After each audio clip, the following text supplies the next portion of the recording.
gonna baby. Take it. Come on, baby. This baby knows kung fu. What? I feel like you don't love me as much as I do. Like it's not mutual. On dirait peut-être pas, mais ces deux extraits ont été réalisés par la même personne.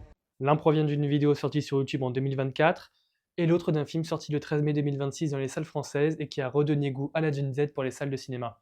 Alors comment un réalisateur a pu passer de sketchs comiques sur YouTube à un film ayant rapporté plus de 533 fois son budget? Comment des acteurs inconnus ou presque du grand public se sont vus projetés au devant de la scène? Comment un film à petit budget a pu humilier de grosses licences et se voir attribuer la paternité d'un tout nouveau genre? Aujourd'hui, j'aimerais vous parler de l'histoire d'Arrêt Obsession.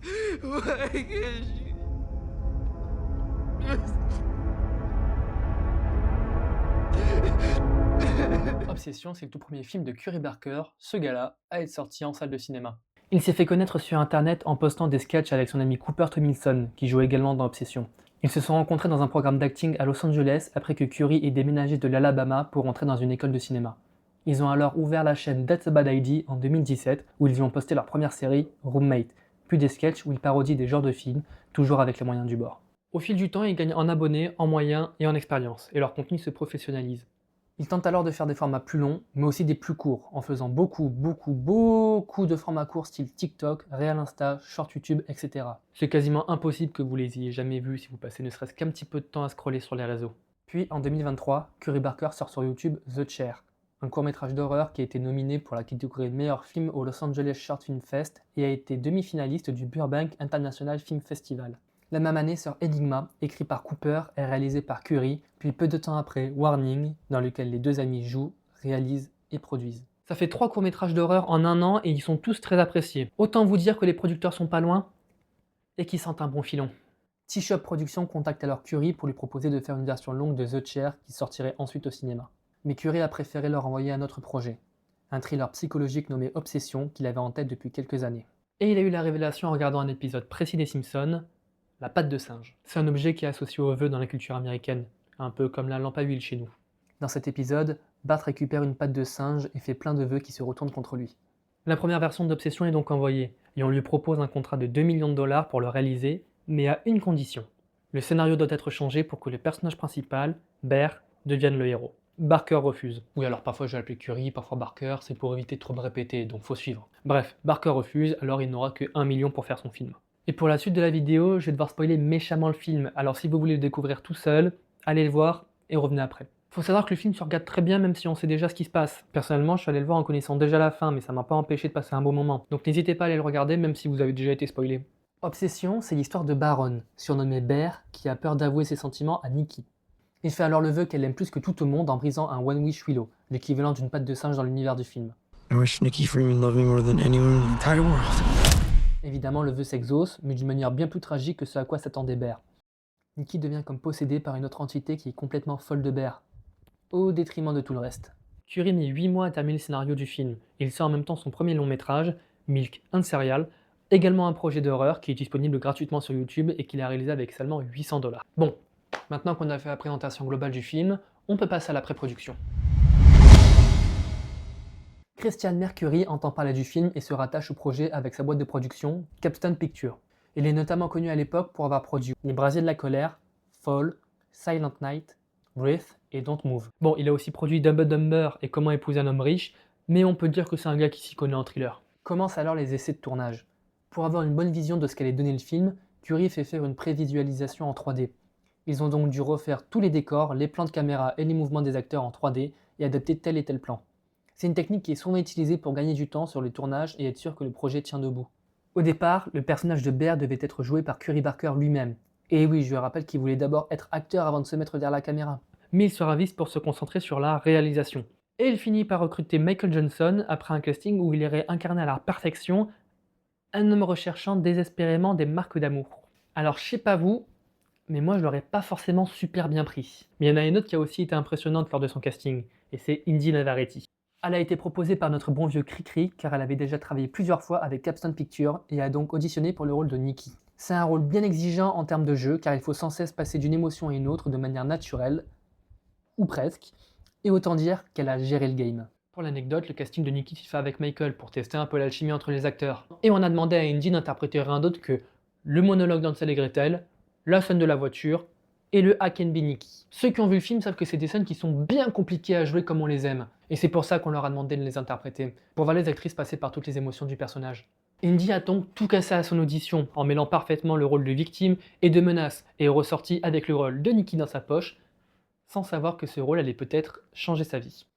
En rôle secondaire, on retrouve évidemment Cooper Tomilson en tant que Ian, le meilleur ami de Bear qui lui déconseille d'être honnête avec Nikki au début de l'intrigue, et Megan Lawless dans le rôle de Sarah, la seule personne complètement saine du groupe. Un autre rôle a posé problème, celui du père de Sarah, le patron du Castle Music. C'est un lieu qui existait vraiment. Bon, il a fermé avant la sortie du film, mais à l'époque c'était un vrai magasin de musique. Et le rôle du patron devait revenir au véritable patron. Mais le personnage devait dire un gros mot, et pour des raisons religieuses, le véritable patron a vu décliner, et le rôle est donc arrivé à Andy Richter. Pendant que les acteurs s'entraînaient en regardant quelques films que leur a conseillé Barker, c'est-à-dire Hérédité, Midsommar et Pearl, il fallait continuer à préparer le tournage. Et s'il y a bien un objet qui est important dans le film en dehors de la brique, c'est le One Wish Willow. Un petit morceau de bois bien bizarre qui exauce ses vœux quand on le casse. Je souhaite que cette vidéo fasse un tabac. Bon, c'est une baguette chinoise, donc je compte sur vous pour partager la vidéo, la liker, la commenter, parce que le vœu va pas se réaliser tout seul. Curie aurait pu se contenter de prendre une patte de singe, mais deux choses n'allaient pas avec ça. De 1, on peut pas commercialiser. Et oui, quand on fait un film, il faut penser d'avance aux produits dérivés qu'on va en faire. Déjà, c'est pas très sympa de couper des pattes de singe, ça s'appelle du braconnage en fait. Et en plus, personne va avoir ça qui trône sur l'étagère. Alors qu'un petit bout de bois imprimé en 3D dans une jolie boîte bien kitsch, ça passe partout et ça fait son petit effet pour ceux qui ont la ref. Ça fait un objet de collection sympa à avoir. Et évidemment, ça participe à la popularité du film en se diffusant et en étant propre à cet univers-là. It's the best way to make a wish, a one wish willow wish. When you hear the magical jingle, just make a wish and snap the willow, the one wish willow. Oui, il y a un site officiel pour en acheter. 20 € le bout de plastique quand même, hein, ils se font pas chier. Et deuxièmement, Barker voulait pas donner d'allure étrange au film, en tout cas avant que tout parte en steak. Il voulait un objet qui paraisse innocent, un truc qu'on achète en souvenir et qu'on utilise sans trop y penser. Un peu comme quand on fait un vœu en voyant une étoile filante. Si Bear avait acheté une lampe à huile et qu'un génie lui était apparu devant, la phase « Oh bah tiens, mon vœu a vraiment marché » aurait duré un petit peu moins longtemps.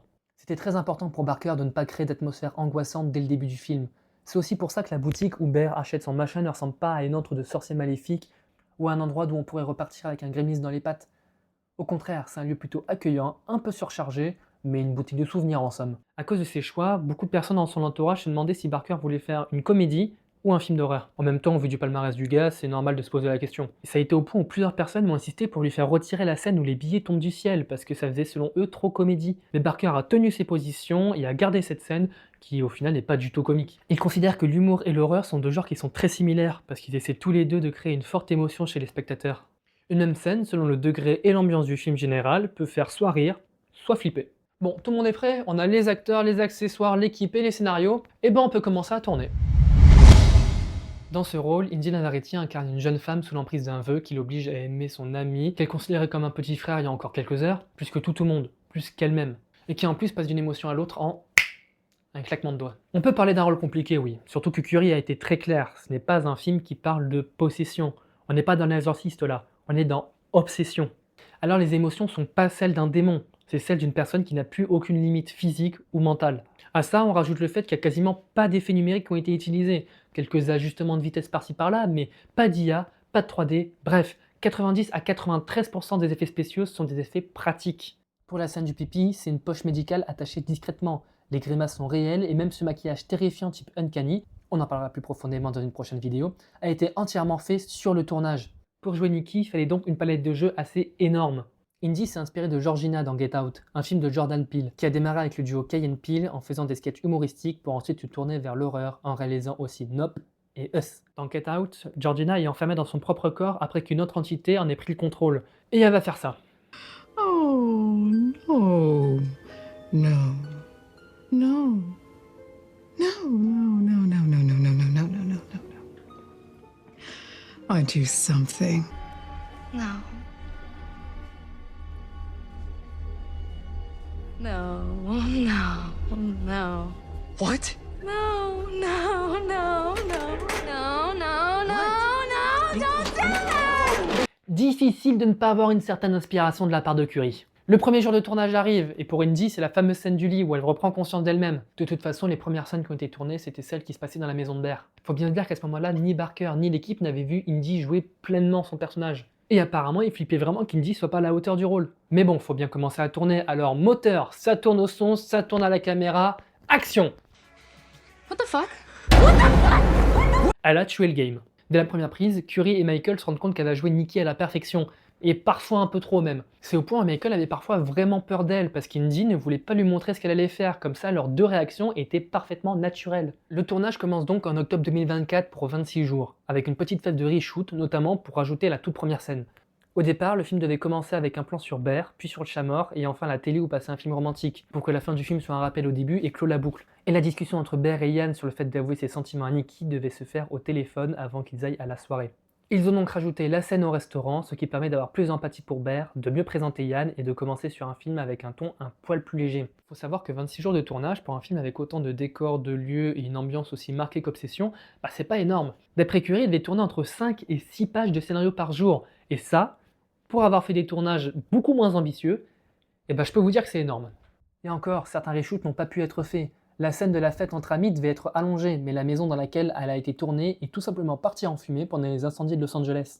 Pouf, plus rien. C'est compliqué pour tourner. Malgré ça, ça se passait plutôt bien sur le plateau. Tout le monde essayait de garder une ambiance légère et bon enfant pour contraster avec la lourdeur du film et éviter de devenir complètement maboule à la fin de la journée. Il faut se dire que Michael était tellement éprouvé par le tournage qu'il avait parfois du mal à sortir du rôle en rentrant chez lui. Les scènes d'horreur étaient tellement bien faites que même les équipes étaient perturbées. Et même Indy refusait de se regarder dans le miroir lorsqu'elle avait le maquillage uncanny. C'est Curie qui se mettait en face d'elle et qui lui donnait des indications pour améliorer ses expressions. De manière générale, les acteurs étaient plutôt libres avec leur personnage et ils pouvaient proposer des idées. Barker avait sa manière de voir le film, mais à plusieurs moments, des gens ont soumis des choses qui ont été gardées dans la version finale. La fin, par exemple, n'avait rien à voir avec ce qu'on a vu. Bear devait assumer jusqu'au bout d'avoir pris les comprimés et ne pas essayer de se faire vomir. C'est Michael qui insistait pour en tourner une où Bear perd son courage, ce qui va bien mieux avec le personnage. Et Nikki devait se suicider avant d'avoir repris conscience, en voyant Bear mourir dans ses bras, en utilisant les médicaments.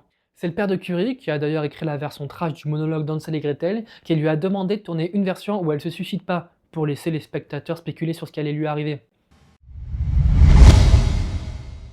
Avant de sortir en salle, Obsession va être envoyé dans plusieurs festivals.